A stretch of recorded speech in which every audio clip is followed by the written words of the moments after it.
This is my 2007 Honda CB900, and this bike I have very pleasantly enjoyed for the last couple of months I've owned it. It's finally warm enough to take the motorcycle out, and I want to talk a little bit about things you should know before you get into one of these bikes. I want to break down some of the things that I've noticed about the bike over the last couple of months that I've had it, more particularly before the winter when I rode it a few hundred miles. I use this as my daily transportation, got it back on some back roads like this as well. Talk about some of the common issues, talk about some of the issues that I perhaps have had, some of the things that I've noticed, and just things to note in general about these machines. In America, this bike right here is known as the 919-919 Honda Hornet. In Europe and other places, also when you go to search for parts, you'll most likely find that you have to search the term Honda CB900F. In America, they gave them a different name. Perhaps they just wanted it to sell better, whatever it is. It doesn't say Hornet anywhere on the bike, but it does say it on the owner's manual. This is the 919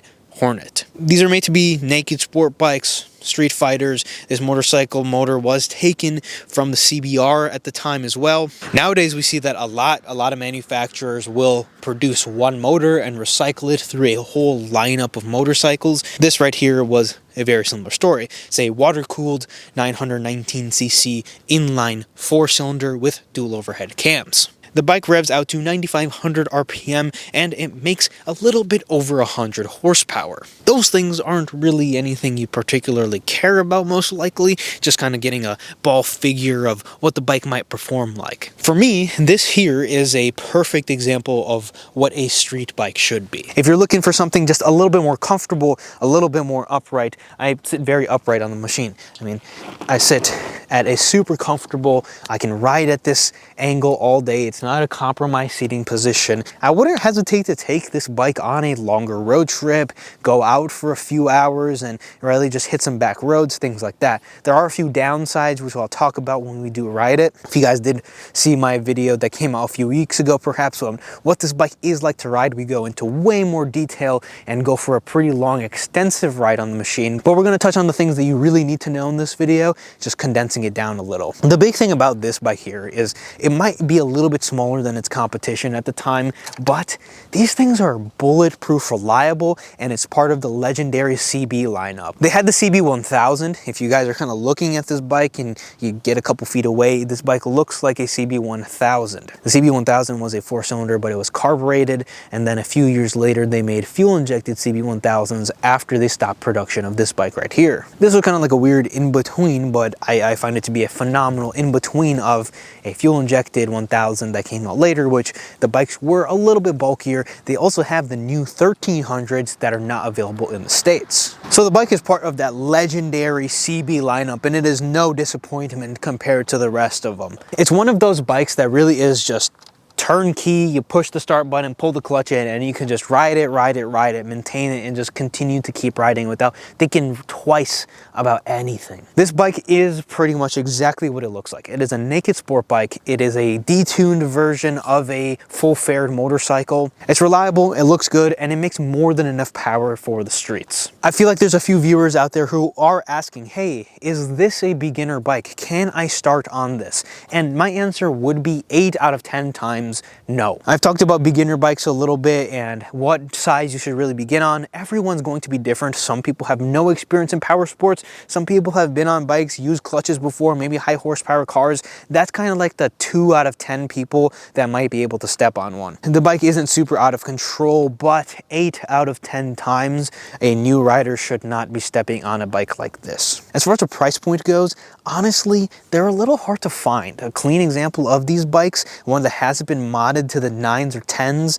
is pretty far in between at this point, but they are out there and they do demand a little bit more money. But I think even that little bit of extra money, even for a 20-year-old bike, it is 100% worth it. The other two things I want to mention before we do take it out for a ride is, number one, for the fact that in 2004, 2005, they got new upgraded forks. The forks became adjustable. In the first earlier years of this bike, you were not able to adjust them. Mine's an 07, so it has all the adjustability, but also in the earlier years for the black bikes, the black bike's paint used to be very prone to flaking. So if you are looking for one of those bikes, or you end up with one of those bikes as something you're looking at to buy, be aware that the paint might flake a little bit. Also a note that is kind of just a general thing you should check over on any bike. The turn indicators on these bikes, I can 100% see them being a little bit more fragile than some of the other bikes. I can see them be prone to cracking, or if someone has nudged them, bumped into them several times, or parked against the garage, you got to check over these one time. And the fenders here, mine is cracking just a little bit from the stress of the bolt on one side, so I highly recommend you do a good check over that as well. Honda plastics just in general, since the 70s, honestly, have been a little bit on the thinner and weaker side. RC51 has the same problem, my CB900F has the same problem, and this 919 has the same problem of just the tension of the plastic cracking over time. This one is better than a lot of the other ones, but something to check over. Little XL action with a TW behind it. I think we should do exactly what they were doing and take this bike out, because now I'm itching. I love riding this bike. I just rode it here. I just want to keep riding it all day, and we are losing sunset pretty quickly as well. Coming over, starting sequence is pretty simple, straightforward. You flick the key, you turn the switch, and you push the on. You set it, forget it type thing. Fires right into life. But this bike is very, very, very analog. I mean, if you do come over, you've got a clock on the screen here. You've got the trip 1 and clock. That's all you got with the bike. And then I believe this is to go to trip 2 and odometer as well right there. One of the downsides of the bike, let's just start with the bad before we talk about the good at all. So downsides of this machine begin right as you start to ride it a little bit. You immediately get this weird response from the throttle. My RC51 has been the same way. All the bikes I've rode with fuel injection don't have this problem, other than this bike and my RC51. Hondas from the same era. So I assume this is just a Honda thing, but the throttle is kind of on-off. It's got a very big on-off to it. So like you roll onto it and it kind of jolts the bike.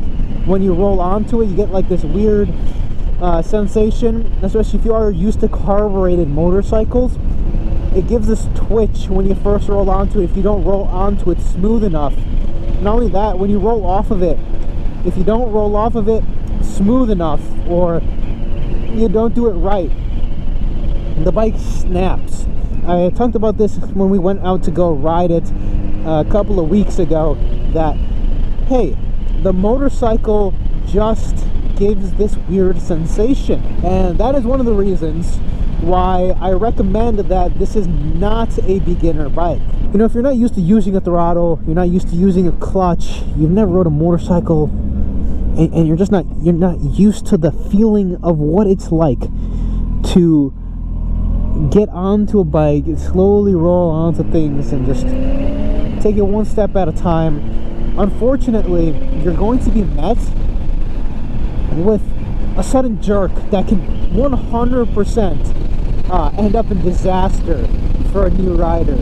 The second reason I recommend that this isn't a beginner bike is because it has a good amount of power. But for a new rider, it's a lot of power. This bike packs a lot of punch. Having a bike that makes well over 100 horsepower for a beginner bike is a pretty substantial, a really substantial amount of power. And then you pair that on top of the throttle response, the bike being a little bit heavier, the bike's balance being a little bit different from a lot of other machines. Something I mentioned in the previous video, other than it just being a little unsettling with the throttle and not a beginner bike, is the fact that this bike has a lot of vibration. You can modify this bike a little bit, and you can make it so the bike doesn't vibrate as much as your hands that it does. But the CB900 is a very, very just vibrating bike. The motor, I'm not sure if it's the way they mounted it, the way they mounted the handlebars, whatever it is. You get a lot of vibration up in the handlebar, and you get a lot of vibration between your legs and underneath as well. Even in your feet, you get a good amount of buzzing going on. But the bike will handle the highway miles, it'll conquer the highway miles, but I highly would recommend that you would change the handlebar. If you change the handlebar, a majority of the vibration that you feel will go away. Switching out the handlebar for something a little bit wider most likely would do the trick. The bike has a very narrow handlebar. As you can see, my hands are pretty tight together for how big the bike is. It makes the bike feel a lot smaller because of how small the bar is. So when it comes down to the seating position of the bike, it's just phenomenal. It's super comfortable. You can pack on hours of back roads with the bike if that's what you wanted to do. You could go take it out on the street and just go use it as a daily commuter if that's what you wanted to do. Fuel economy standpoint, I was trying to hypermile the bike, but unfortunately winter came just right as I was about to finish the tank off. The first time I got about 40 miles to the gallon, which not the best but not the worst. I also really rode the bike quite hard. I was having fun with it, going on the twisty roads, you know, going on the back roads to work, kind of opening up a little bit more than I should have.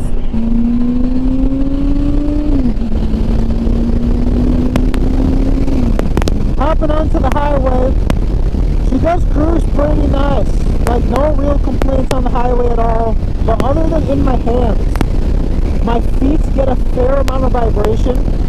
I'm not wearing the most proper, adequate riding boots, but I am wearing the gloves. The bar is vibrational. Is that the proper word to use? I don't know. The bar vibrates a lot, is what I'm trying to say. I'm not sure how much of that you guys heard.